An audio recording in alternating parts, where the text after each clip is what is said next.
১৭ বছরের অধিনায়ক তিনি। আন্তর্জাতিক ক্রিকেটে বিশ্ব রেকর্ড। ক্রোয়েশিয়ায় ক্রিকেটে এক অন্যান্য রেকর্ড গড়েছেন জ্যাক বুকুসিস। বয়স এখনো ১৮ হয়নি, মাত্র ১৭ বছর ৩১১ দিন বয়সে তিনি হয়ে গেলেন আন্তর্জাতিক ক্রিকেট ইতিহাসের সবচেয়ে কম বয়সী অধিনায়ক। ঘটনাটি ঘটেছে ৭ই আগস্ট ২০২৫ সাইপ্রাসের বিপক্ষে ঘরের মাঠের টি-২০ সিরিজে। যদিও নেতৃত্বের অভিষেক সুখর হয়নি, একই দিনে দুটি ম্যাচের দল হেরেছে সাইপ্রাসের কাছে।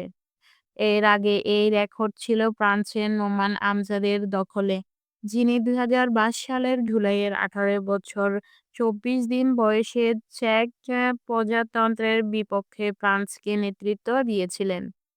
উল্লেখযোগ্য হলো আন্তর্জাতিক টি-২০ সবচেয়ে কম বয়সী ৪ অধিনায়কে এসেছে আইসিসির সহযোগী সদস্য দেশ থেকে।